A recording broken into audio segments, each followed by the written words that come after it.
So, what's on your mind? Is it COVID-19? It's all over my newsfeed. For those who don't know, I moved to Berlin a month ago. I had an amazing 2 weeks, and then everything went on lockdown. Our world here got thrown into a sort of bored chaos. Outside, we were told that there's this invisible monster that anyone could be carrying. Inside, we stayed alone, didn't congregate.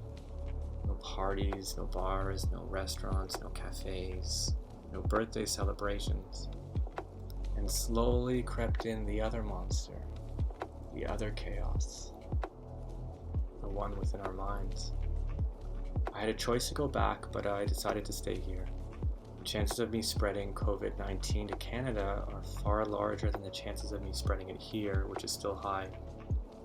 So I wanted to share some wisdom I gained from doing meditation and mindfulness in the past year and a half. It's helped me to cope with the highs and lows of my current situation. I'm in a country where I don't really have what you would call a friend. I don't speak the language, but I do have healthcare. My job is as precarious these days as many of yours. I want to say straight up that I'm no Buddhist master, and knowing these teachings and understanding them is different than putting them into practice. So when I'm saying this stuff, it doesn't mean that I'm fine all the time or, I've advanced so much.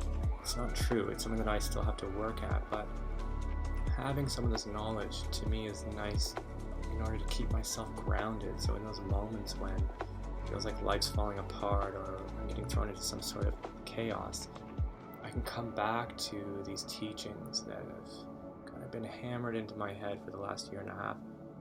And it's from that basis that I want to share this with you, as I see everyone fall into a bit of a panic.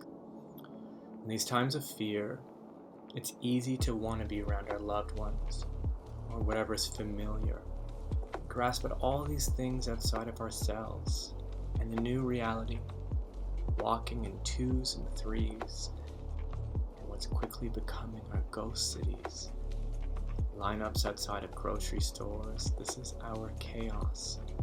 This is the unknown, the unfamiliar.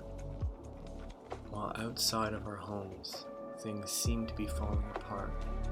We rush to talk to friends or family, or to check the news to see if things have changed. And when we check the news, we've found that things have actually gotten worse. Chaos spread. Buddhism challenges this fundamental assumption that chaos or calm are things that we can find outside of ourselves. It goes on to say that our emotions do not follow the normal laws of cause and effect. Cause and effect are as simple as this. If I throw a ball, I can use some calculations to find out where the ball will land. As long as I throw it the exact same way, it will always land in the exact same place. Cause and effect. But emotions never work like this. The things that make us happy never consistently bring us the same level of happiness. Buying new shoes, for example, might feel like an 8 out of 10 happiness. But if I bought new shoes every day, I wouldn't always get an 8 out of 10 happiness level. Someone tells me they love me with great sincerity on Monday, and that same person can deliver that same statement in exactly the same way a day later or a year later, and it can mean something very different to me.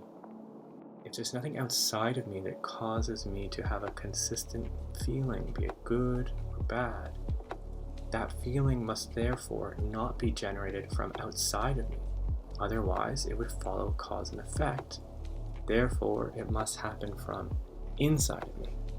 When we sit and think about it, we all recognize this as true, even if we rarely act like it.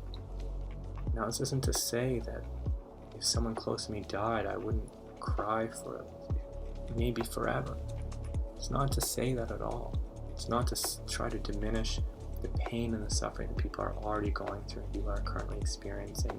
It doesn't mean to stop working to survive or to stop having goals or to stop doing things to alter reality. It just means that you come to terms with the truth